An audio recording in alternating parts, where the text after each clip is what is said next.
Bien, mesdames et messieurs, comme M. Le Fur aura cessé de mettre le désordre de la commission, nous allons commencer. Merci, Monsieur le Président Le Fur. Donc, nous poursuivons les travaux de notre commission d'enquête qui vise, je cite, à établir les raisons de la très forte croissance de la dette française depuis l'élection présidentielle de 2017, ses conséquences sur le pouvoir d'achat des Français. En accord avec Monsieur le rapporteur, donc les premières auditions ont pour objet de poser les termes du sujet, et c'est pour ça que nous invitons des sachants, Monsieur le professeur Ecal, au titre des administrations gestionnaires de la dette. Nous avons entendu hier la CADES, plus exactement son président, avant l'agence France Trésor, le 28 mai. Et il est important évidemment de recevoir des chercheurs, des économistes, des universitaires dont les travaux contribuent au débat public sur la dette.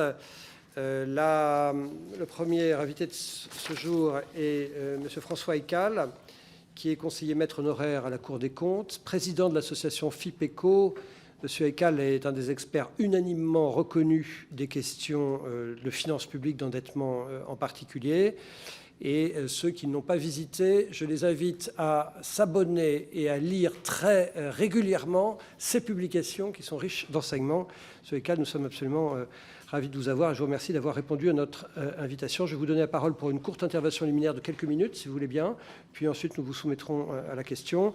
Auparavant, je dois vous rappeler l'article 6 de l'ordonnance du 17 novembre 1958, relative au fonctionnement des assemblées parlementaires qui impose aux personnes auditionnées par une commission d'enquête de prêter serment, de dire la vérité, toute la vérité, rien que la vérité. Je vous invite donc, Monsieur le Président, à lever la main droite et à dire « Je le jure ». Je vous remercie. Vous avez la parole. Monsieur le Président, Mesdames et Messieurs les députés, je vous remercie d'abord de m'avoir invité à m'exprimer. C'est un honneur. Dans mon exposé liminaire, je vais essayer de répondre à la question qui fait l'objet de votre commission d'enquête. Quelles sont les raisons de la très forte croissance de la dette française depuis l'élection de 2017 et ses conséquences sur le pouvoir d'achat? De la fin de 2016 à la fin de 2023, la dette publique française a augmenté de 911 milliards d'euros. Le déficit public est la principale cause de l'augmentation de la dette, mais ce n'est pas la seule. Elle peut augmenter ou diminuer alors que le déficit est nul, parce que, par exemple, il y a des nationalisations ou des privatisations, plus généralement des achats ou des ventes d'actifs financiers. Les variations du montant de ces actifs financiers ont contribué pour 7% à la hausse de la dette sur cette période. Le déficit public représentait 3,8% du PIB en 2016. S'il avait été maintenu à ce niveau, en pourcentage du PIB, sur toutes ces années 2017 à 2023, la dette publique aurait augmenté de 660 milliards d'euros. Pour mesurer l'héritage de l'histoire de la politique économique avant 2017, il convient toutefois de retenir plutôt le déficit structurel de 2016, c'est-à-dire corriger des effets des fluctuations de l'activité économique, ce qui oblige à faire des hypothèses difficiles. En fonction de ces hypothèses, l'héritage de l'histoire de 50 ans de politique économique explique de 50 à 70% de l'augmentation de la dette publique de fin 2016 à fin 2023. La chute du PIB en 2020 explique une partie de la hausse de l'endettement public, mais son impact est largement compensé par les effets d'une croissance relativement forte certaines années, 2021-2022, mais aussi les années 2017 à 2019, d'une part, et d'une progression du produit des prélèvements obligatoires à législation constante, plus rapide que celle du PIB, d'autre part. Cette forte élasticité des prélèvements obligatoires, comme disent les économistes, n'est en effet pas durable, et la faiblesse des recettes fiscales en 2023 traduit pour moi d'ailleurs un retour à la normale qui n'est pas terminé. Au total, les effets de la conjoncture et de cette forte élasticité des recettes expliquent seulement de 0 à 10% de l'augmentation de la dette sur cette période.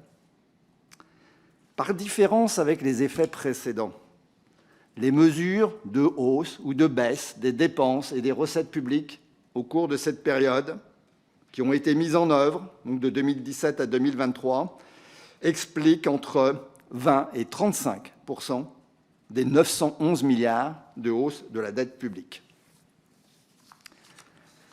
1 milliard d'euros n'a pas la même signification en France, aujourd'hui et autrefois, ou encore aujourd'hui en France et dans d'autres pays. C'est pourquoi les économistes rapportent généralement, pour comparer les dettes dans le temps et dans l'espace, le montant de ces dettes au produit intérieur brut, le PIB, parce que c'est la somme des revenus et que les impôts et cotisations sont prélevés sur ces revenus. Le PIB est ainsi une approximation de l'assiette des prélèvements obligatoires qui eux-mêmes garantissent le remboursement in fine de la dette publique. De fin 2016 à fin 2023, la dette publique française est passée de 98% du PIB à 110,6%, soit une hausse de 12,6 points. C'est beaucoup, mais elle avait augmenté plus fortement au cours d'autres périodes marquées par une récession. La dette a ainsi augmenté de 18,9 points de PIB de fin 92 à fin 96 et de 26,3 points de PIB de fin 2007 à fin 2012. Si la dette de la France a augmenté de 12,6 points de PIB de fin 2016 à fin 2023, la dette moyenne des pays de la zone euro a diminué de 1,8 points de PIB. La France est le pays de la zone euro où la hausse de la dette a été la plus forte en points de PIB sur cette période. Et pourtant, le déficit public de la France a moins augmenté de 2016 à 2023 que le déficit moyen de la zone euro, 1,7 points de PIB pour la France contre 2,1 points pour la moyenne de la zone. Mais ce n'est pas tellement la hausse du déficit qui explique l'augmentation de la dette, c'est son niveau. Et comme on l'a vu, celui-ci était déjà très élevé en 2016.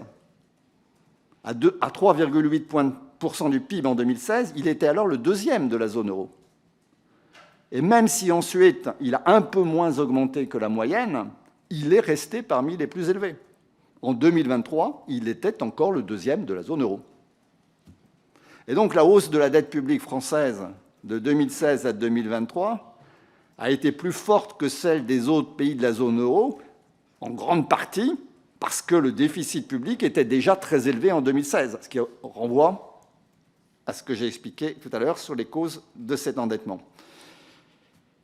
La hausse de 1,7 point de PIB du déficit français sur cette période, en fait, résulte entièrement de 1,7 point de la baisse des recettes publiques en pourcentage du PIB.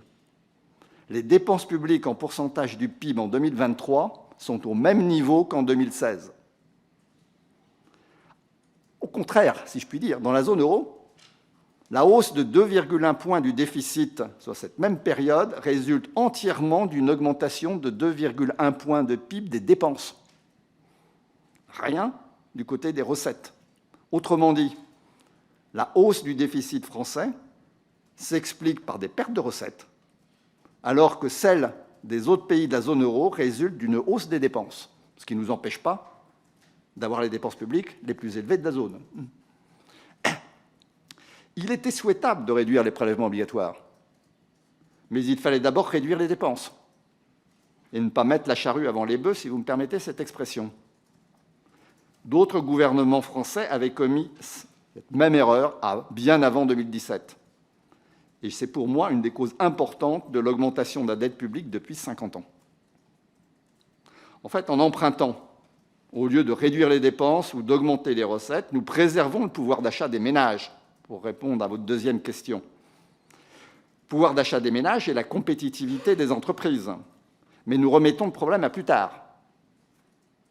Nous pouvons peut-être continuer pendant longtemps d'emprunter pour financer le remboursement des dettes anciennes et le déficit de l'exercice en cours. Mais nous prenons des risques.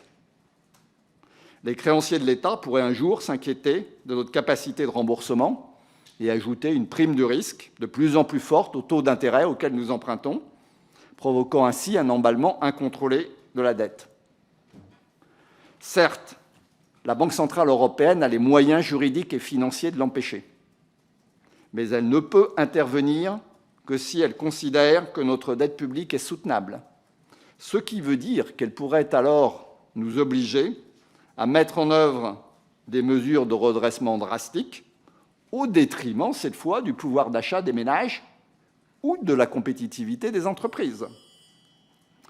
Or, la dégradation de la compétitivité des entreprises contribue à augmenter notre déficit commercial. Et ce déficit commercial, nous le finançons soit en vendant des actifs à des non-résidents, soit en nous endettant vis-à-vis de l'extérieur. Et pour moi, la dette extérieure n'est pas plus satisfaisante que la dette publique. Merci de votre attention. Merci.